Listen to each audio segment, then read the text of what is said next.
Hi, it's Ryan here from Down Under Group Solutions. That'll be this thing. Just been out west catching up with a few of our key clients and a fair few of our good employees. And it just reminded, I suppose, the impact or the challenge that comes with being away from home. And some of the guys said some really good keys as to how they deal with life on the road, so to speak, or being away for extended amounts of time from their friends, family, spouse, etc. So I just thought quickly, while I've pulled up and they're in my head, number one, they just said setting a time aside. So after shift, whenever it is, they make sure that their wife or their husband or whatever is at home, knows that between this time and this time they're going to try and ring. However, they've also had the conversation that some days they're going to be pretty well tired and spent, and that it may not be a long conversation, or that they aren't really up for talking. So the first one they've done is set a time that they will ring between those times. This allows the people out on site to actually know, okay, this is when I need to give them a call, but it also gives the people at home an opportunity to go, at this time is when dad or mum's going to be ringing home. So they can prep themselves, because one of the other issues that's found its way into any relationship where you're away at extended times is if you ring home and your spouse answers but can't take the call, or says, yep, I'm really busy with the kids, or this is happening, can I call you later, and then doesn't call, then usually our ego says, well, stuff you, I won't ring back again. And then the circle gets a bit crazy. So they encourage you to actually set a time aside that you'll actually ring. And if you really are busy, saying, I can't do it right now, can we do it later?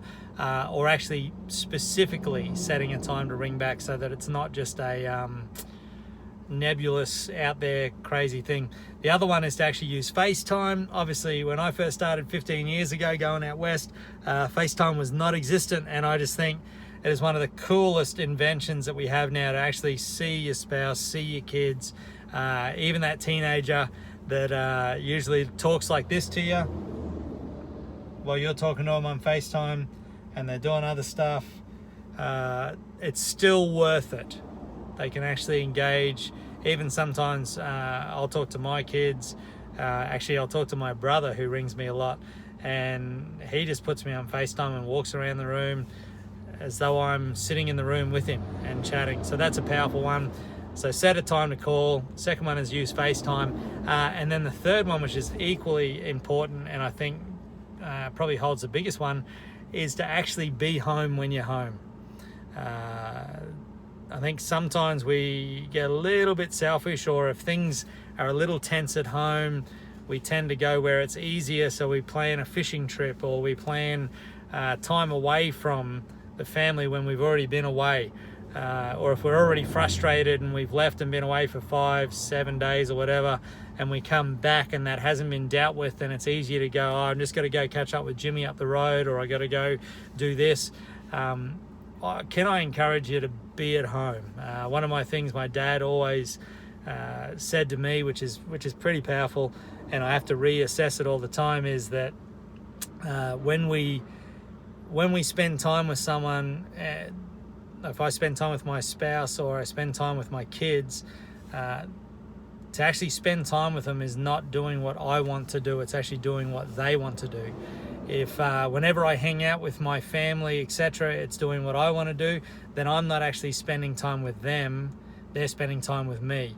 So to spend time with them may mean actually sitting on the floor with your infant while they can do nothing and playing Googa Googa. It might be going shopping with your spouse. I'm married to a beautiful woman who likes to walk around shops. Not my favorite thing to do. However, if I'm spending time with my wife, then I go to the shops and I spend time with her. Spending time with me is going to look at bikes and walk around in those circles. So they're probably three just quick keys that I've had just in the last couple of weeks, where people have been talking about different stuff. 1, set a time. 2, use FaceTime. And 3, when you're home, be home, and your life will be much better, if not the best it can be. Remember, Down Under Group Solutions. People are our business, and business is good. Have a great day. Bye.